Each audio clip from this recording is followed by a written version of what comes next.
This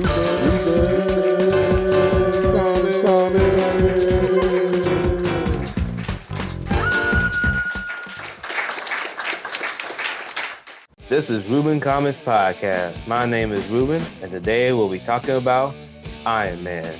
This movie launched a cinematic universe known as the MCU. I invited a friend to watch it with me, and now we're going to talk about it. Without further ado, let's give a warm welcome to Mr. Gray. Ruben, good evening. It's a pleasure to be here with you, and thanks for inviting me back on your show. The pleasure's all mine that you accepted my invitation. I wouldn't miss it. So, to start things off, what's your favorite scene in the movie? Yeah, that's a good question because there's a lot of material to choose from. Yeah, I love some of the funnier moments when he's, falling out of the sky and hitting the ground hard, or having to put things out with fire extinguishers. But I'll tell you the part I enjoyed the most was at the end when he said, "I am Iron Man." I felt like that was kind of the culmination of a lot that happened in the movie. I didn't feel like it was just him putting it out there to take credit, but I felt like it was him owning it.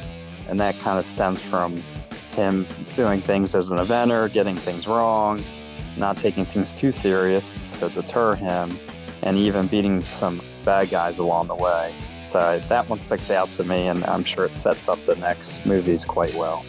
Absolutely. What scene made you laugh the most, Ruben? A few standouts. One of them has to do with Tony Rhodes and some flight attendants on a private plane with a few bottles of alcohol, just having a ball. I could see why that would stand out. That sounds like probably good fun for anyone. Thanks for sharing. No problem.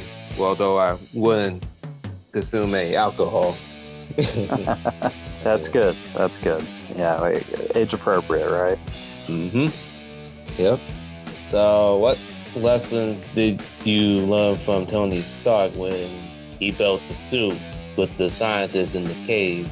And how could you use those same lessons in your life today? I could tell you I wanted to answer that question quick because it's probably one of the most important areas that I've learned from over the years. Partnership, to me, is key.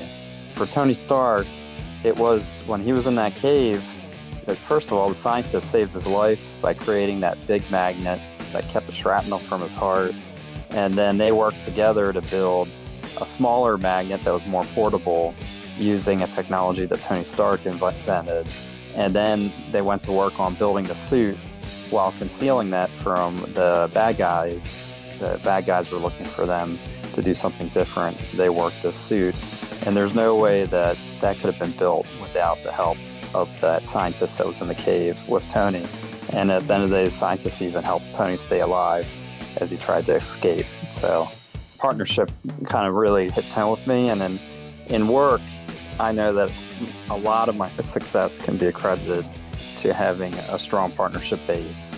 At my company, I've been working closely with 3 business partners, and there's something that your loyal listeners should check out. It's called the DISC profile, and there's 4 quadrants: dominant, influential, steady, and conscientious. And interestingly, my partners and I each fall within one of those quadrants without overlapping each other. And it really shows up in how we work through issues together, overcome challenges, creatively think together. Everybody brings a different perspective and understanding that has more impact.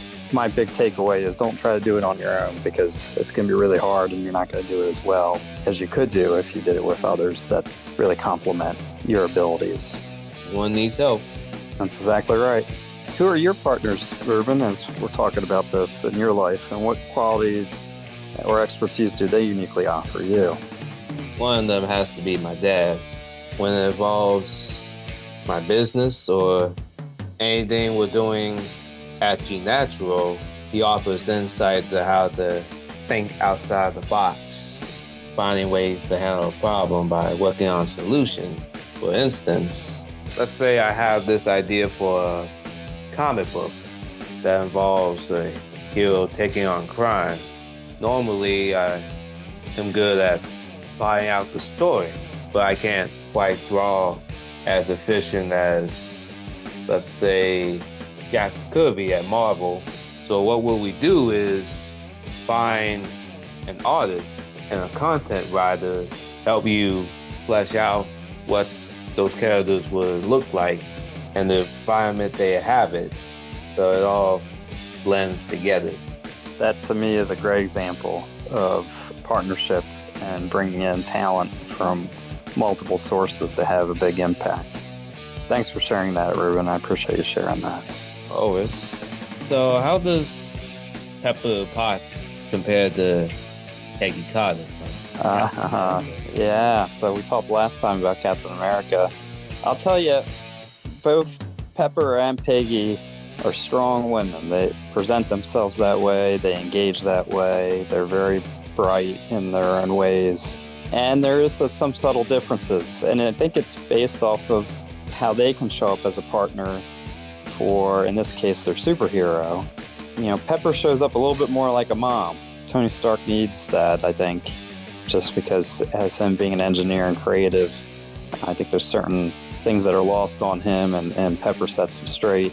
So in some ways, she's kind of his conscience, where Peggy, she's really a partner to Captain America. They empower each other, and she helps him see that he can do things even bigger than he thinks he can, and is a good support network there. But she certainly doesn't need the mother. Captain America's got strong values and a real sense of leadership. And so for Captain America, Peggy's able to more lean into that with just empowering and reinforcing a lot of his talents. That's a good question. I like that one, Ruben. What would you consider is Iron Man's natural superpower? I would say engineering. He's a gifted engineer. You know, when you take away all of the things that are happening that's more superficial, like the partying and having fun, and you peel all that back, at his heart, he's an engineer, he's an inventor. And we all have our own superpower. If you were to ask me what my superpower is, I would say that I do serve kind of an influencing role within work. So I talked earlier about the disc, and one of those quadrants is influencer. I help my colleagues connect dots. You know, I don't get as caught up in the details on things as one of my other partners, phenomenal at, very analytical, very good at sitting with the data and getting a good view put together. But then it's hard when you're in that to step back and say, okay, how should I think about this? And it's hard to elevate your thinking. And I think that that's where I contribute to the team. I have kind of a natural disposition to try to stay positive about things, even when it's hard, and try to find the good in things.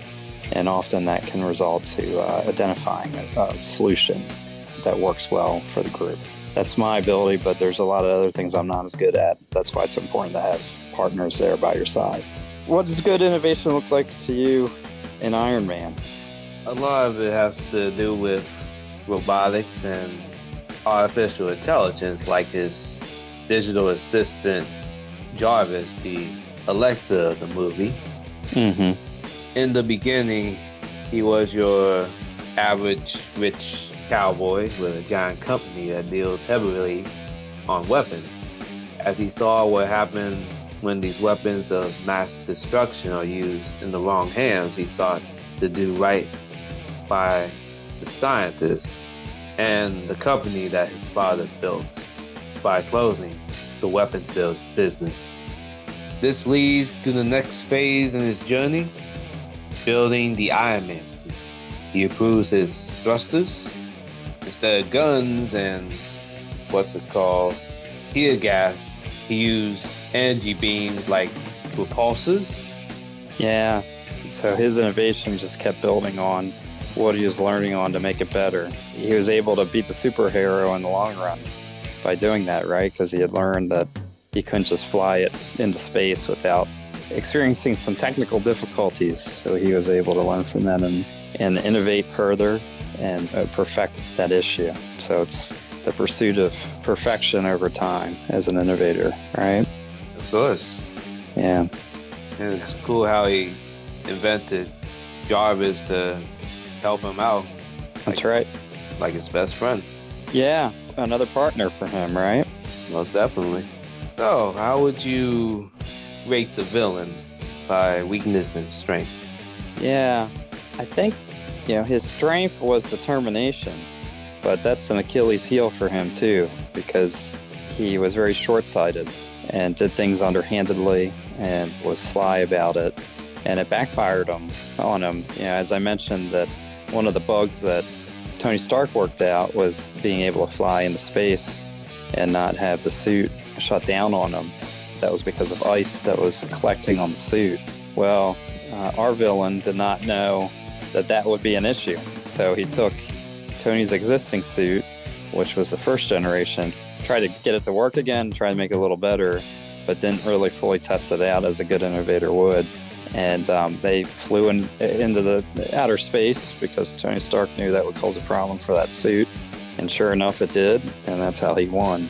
So like any other villain, short-sightedness, being too brash and overconfident can lead to a lot of issues. And we're seeing that in the world today, too. It's something that we all need to learn from. Yeah, he definitely took a loss there. That's exactly right. So Stark does like to have fun. You talked about that earlier, with his cars and partying. And I'd love to hear how you like to have fun, Ruben. There was an occasion like my birthday, we would be going to the arcade in Washington, D.C., going to the bowling alley, as well as riding segways with my dad and brother downtown. That we did for my recent birthday at Washington, D.C. During the summer, I go to the beach, smelling the outdoors. It has a lot to explore, like walking the boardwalk, stopping at the restaurants. I know that Ocean City makes a mean Rupert fish and chips. I also like riding my bike to exercise, and it keeps the waist down. I like that. Also, it keeps the adrenaline pumping, and I think that's a little bit of what Tony Stark likes about life, right? So it's important to have a balance where you work hard and you play hard. It sounds like you got a little Tony Stark in you, Ruben. Yep, I tend to learn from the best. There you go. So, as a hidden fact question for our audience, which character in the movie directed Iron Man 1 and 2? You asked me about this before, and I remember the chauffeur had a prominent role. So why don't you help fill me in? I think you're going to know this better than me.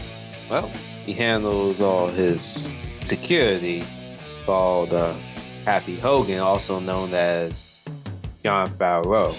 He directed a lot of small movies like Elf back in the early 2000s, among starring other things that caught Marvel's eye when they were making the first Iron Man movie to launch the cinematic universe.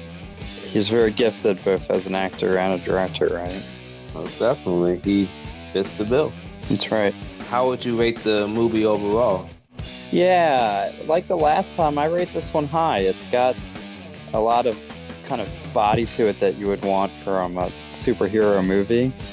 Captain America has got that little extra edge for me, just because he's working with the military and serving. And Tony obviously is supporting the military. So I would put it out of 10. I think I gave Captain America an 11, so it's right up there. Same here. And I didn't answer this earlier, but my favorite scene in the movie was when he got knocked down by that. He got knocked down by that little tank. Just before the tank could finish him off, he launched a missile at it and just walked away. Next thing you know, it exploded. It was the most explosive small missile I've ever seen in my life. That's scene in my book.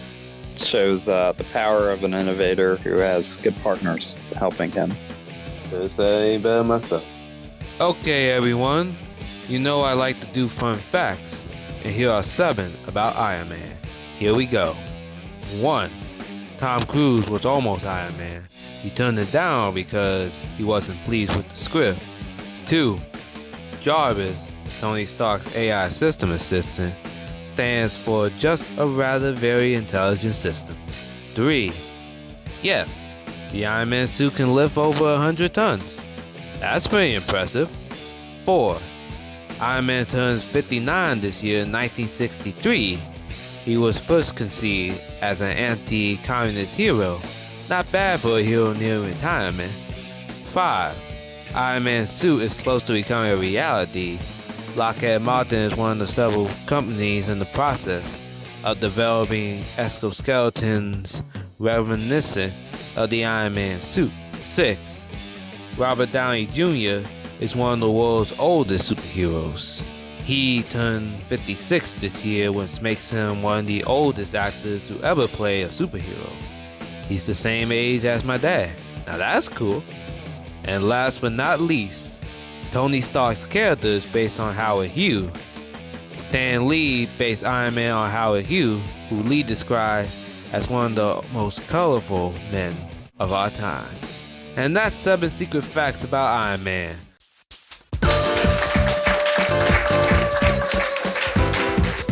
This is Ruben from Ruben Comics. Next episode, we'll be talking about Doctor Strange. Signing off. Ruben, Comics.